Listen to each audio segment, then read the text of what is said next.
Mga kaibigan, yan, pasensya na po kayo ngayon, ha? Mga kaibigan, let's get intellectual muna. Noong October,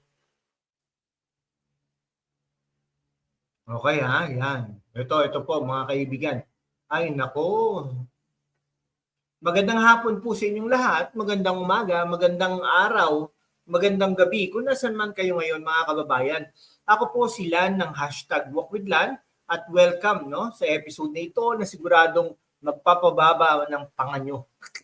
Hoy, nakita niyo ba yung viral sa video sa Facebook at YouTube? Marcoleta inambush, video hawak na ng otoridad at saka biglang marinsa bantay sarado, parang action movie script no. Pero teka, bago kayo mag-panic button, mag-subscribe muna tayo at hit that bell notification para hindi kayo mauwi sa fake news trap. Dahil ngayon, sa loob ng ilang mga minuto, ihahayag ko ang mga buong katotohanan, critical, factual at puno ng witty takedown tungkol sa rumored ambush kay Senador Rodante Marcoleta. Bakit ito mahalaga? Kasi sa panahon ng 2025, habang naghihirap ang Pilipinas sa baha ng korupsyon, biglang lumalabas na ambush plot na walang pinagmulan kundi social media echo chamber. Ito ba'y totoong pagsisikap na patayin ang isang senador na nag-i-expose ng scam o scripted disinformation para i-distract sa darating na Senate bombing revelations? At bakit kasama ang Marines? Ikaw ba? Naniniwala ka ba sa chismis na yan? Sabihin mo sa comment section ha. Ngayon, simulan natin ang deep dive. If you are new here, subscribe na para sa more intellectual takedowns like this. Walang fluff, puro substance. Mga kaibigan, let's get intellectual muna. Noong October 20, 2025, biglang sumabog sa social media, lalo na sa Facebook groups ng DDS at pro-Duterte pages ang kwento ng ambush kay Senador Marcoleta. Marami pang title no? Video ng pagka-ambush kay Marcoleta, hawak na ng otoridad. O kaya, halaka, inambush ang senador. Marines naglalaro. May video pa na nagpapakita ng grainy footage ng sasakyan na binababaan ng baril. Pero teka, fact check tayo like pros. Una, walang single credible news outlet, ABS-CBN, GMA, Rappler o kahit Philstar ang nag-report dito. Walang official statement mula PNP, AFP o Senate ayon sa fact-check post sa X dating Twitter tulad ng kay Jesus Palsis at tagapagmulat. Ito ay scripted PR stunt o disinformation para i-frame ang testimony ni Orly Regala Gutesa, ang retired Marine Sergeant na magte-testify ulit sa Blue Ribbon Committee this week. Bakit? Kasi si Gutesa na inireto pa ni Marcoleta mismo noong September 2025 hearing ay may pera sa basura revelations tungkol sa flood control scam na kinakasama ang mga big names like Representative Gisaldico at Martin Romualdez. Parang yung old DDS playbook gumawa ng ghost ambush para maging martirang hero. Pero halika, detailed analysis tayo. Ang video na yan, recycled footage from a 2023 Mindanao clash, edited sa CapCut app at ang Marines bantay sarado. O totoo na may enhanced security kay Marcoleta dahil sa threats mula sa kanyang anti-corruption crusades. Pero hindi naman siya nagdadala ng full Marine escort 24/7 tulad ng action star. Ito ay exaggeration para sa clicks. Ano sa tingin mo? Scripted ba ito ng kalaban? Like, subscribe para sa updates sa darating na hearing. Ngayon, bago tayo maging judgmental, alamin natin muna kung sino talaga si Rodante Marcoleta. Hindi ito simpleng chismis video. Ito ay tungkol sa isang lalaking nagmula sa simple na background. Dating congressman ng Sagip Party List, naging senador nitong 2025. Siya ang tinatawag na pambansang simangot dahil sa kanyang no-nonsense grilling sa hearings. Pero bakit siya ang target? Noong 2024 to 2025, si Marcoleta ang lead investigator sa Blue Ribbon Committee probe sa flood control anomalies. Imagine, billions ang pondo para sa anti-baha projects pero napunta sa pera ng basura. Literal na pera na nakatago sa garbage bags.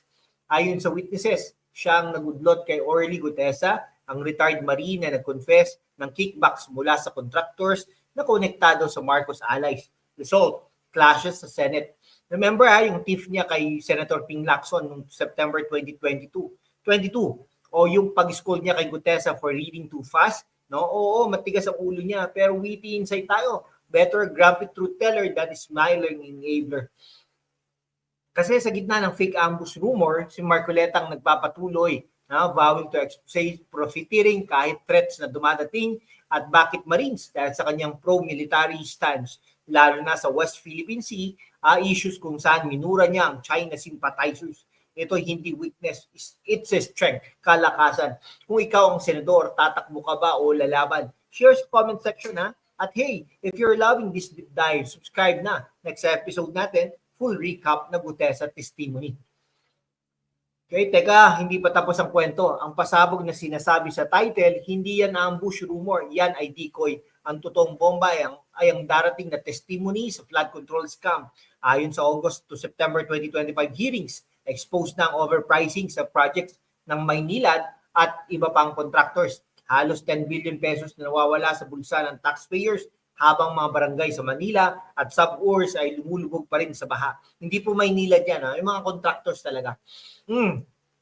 Si Gutesa, ang marine witness, nagbigay ng affidavit tungkol sa stable at attractive IPO ng water firms na nagpapakita ng conflict of interest. Si Marcoleta hindi lang nagtanong, nag-clash siya sa DOJ officials no October 21. Tinawag niyang imagine ang kanilang defenses.